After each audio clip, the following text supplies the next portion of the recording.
Bem-vindos. Vamos começar por pensar numa situação ahm, bem real e difícil. Para uma família de baixo rendimento, o que acontece se morre quem sustenta a casa? Ou se uma criança fica gravemente doente? Ou sei lá, um desastre natural leva à casa? Pois é. São choques que podem, infelizmente, aprofundar a pobreza.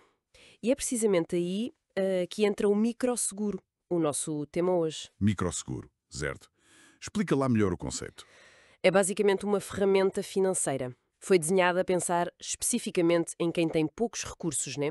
Para oferecer proteção acessível contra riscos comuns do dia a dia. Porque, historicamente, havia aquela ideia de que os mais pobres não eram seguráveis, certo? Era visto como muito arriscado ou complicado. Exatamente. Achava-se que os riscos eram muito variados, que não conseguiriam pagar os prémios, mas o microseguro vem desafiar isso.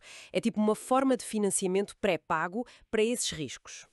E hoje a nossa análise vai focar num estudo bem concreto, não é? Sobre microseguro e o alívio da pobreza. Vamos olhar para um caso específico. Isso mesmo. Vamos analisar o trabalho de uma seguradora privada, a ICIC Prudential Life Insurance, com as tribos do chá lá em Assam, na Índia. A ideia é perceber bem como é que isto funciona na prática, o potencial e, claro, os desafios que surgem. Uhum. E o contexto indiano parece ser chave aqui. A regulação teve um papel importante. Fundamental. A Autoridade Reguladora e Desenvolvimento de Seguros da Índia, a IRDA, fez uma coisa importante. Exigiu que as seguradoras também servissem os setores rurais e sociais. Isso deu um empurrão inicial, sem dúvida. Ok, então houve uma diretiva. Mas não foram só as grandes seguradoras a fazer o trabalho todo, imagino. Mencionaste intermediários locais. Absolutamente cruciais. As ONGs, as instituições de microfinanças, elas são as pontes. Pensa só, para uma seguradora grande chegar a aldeias remotas, vender apólices de valor baixo, muitas vezes o custo não compensa. Claro, a logística e o custo seriam enormes. Pois. E essas organizações locais já lá estão, conhecem as pessoas, a cultura, superam esses custos de transação e as barreiras de informação que uma seguradora de fora teria. Elas ajudam a gerar a procura e a entregar os serviços de uma forma que seja economicamente viável. Entendido. Faz todo sentido. E que tipo de produtos de microseguro a gente vê a surgir nesse mercado indiano? O que é mais comum? Olha, o que se nota são produtos com prazos de contrato mais curtos, muitas vezes são vendidos a grupos, o que ajuda a baixar os custos, não é?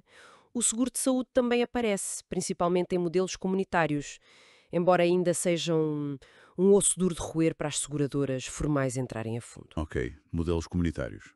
Interessante.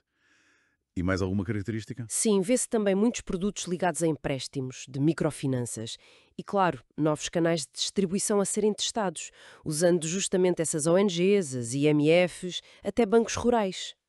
Vamos então ao estudo caso. IC, ICI Prudential, em Assam. Um ambiente bem específico, pelo que percebi. Muito específico. O público-alvo eram as tribos do chá. Representam uma fatia considerável da população da Assam, tipo 17%, mas com rendimentos familiares mesmo muito baixos. Na altura do estudo, falava-se em cerca de 2.000 rupias por mês, mais ou menos. Nossa, muito baixo. E que mais sabemos sobre eles? Bem, cerca de metade dos trabalhadores eram mulheres e o acesso a bancos, a serviços financeiros formais, era quase zero. Guardavam pouco dinheiro em casa ou então recorriam a agiotas locais. Situações muito vulneráveis. Percebo. E como é que a ECCI abordou esta realidade tão complexa? Que produto levaram? Lançaram um projeto piloto, era um seguro de vida a termo, mas tinha uma componente de poupança associada. A ideia era não só proteger, mas também incentivar o hábito de poupar, não é? Uhum. Uma abordagem dupla? E o produto tinha nome? Tinha, chamava-se Anmol Nivesh. O prémio anual era relativamente baixo, umas 1.200 rúpias, para um capital seguro de 6.000 rúpias. Para fazer chegar isto às pessoas, usaram intermediários locais e tentaram implementar tecnologia online para gerir os processos, para reduzir custos. Tiveram apoio da OIT e da Fundação Gates também. E os objetivos iam para além de simplesmente vender o seguro. Ah, sim, sem dúvida. O projeto também queria, tipo, aumentar a literacia financeira das pessoas, incentivar mais a poupança, apoiar a educação das crianças, a saúde e, claro, mostrar o valor do seguro de vida para gerir os riscos do dia a dia. Era um pacote mais holístico. O estudo também deve ter falado das dificuldades, das lições aprendidas no terreno. O que é que se destacou aí? Imagino que implementar algo assim não seja fácil. Nada fácil. Por exemplo, a parte da tecnologia online foi bem mais complicada do que previam.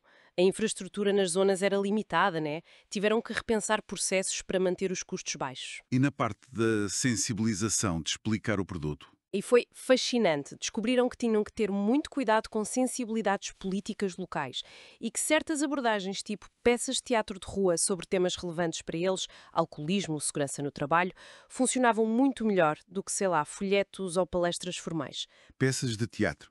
Que interessante. Uma adaptação cultural muito forte. E as parcerias com as entidades locais, como as plantações de chá, por exemplo? Foi simples? Que nada. Formalizar as parcerias, assinar os tais memorandos de entendimento, levou imenso tempo.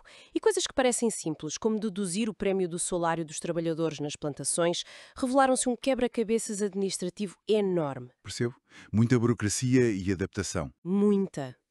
E uma lição importante foi que, se tivessem conseguido integrar o microseguro com outras iniciativas de desenvolvimento que já existiam nas plantações, talvez a aceitação tivesse sido mais rápida. Construir confiança, isso leva tempo.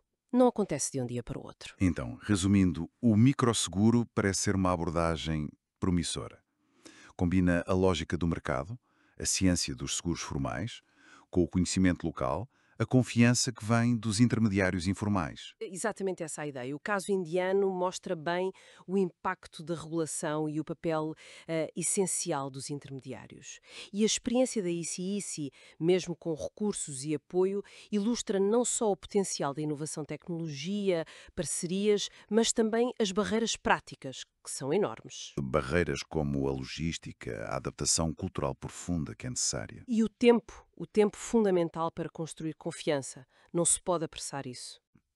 O que nos leva a pensar, se iniciativas assim, bem financiadas, bem pensadas, enfrentam tantos desafios no terreno, Fica a questão, né? Que mudanças mais profundas, talvez para além do desenho dos produtos ou da distribuição, que mudanças seriam precisas para que o microseguro pudesse realmente escalar, para se tornar uma ferramenta eficaz a nível global para ajudar a quebrar os ciclos de pobreza. É algo para a gente refletir.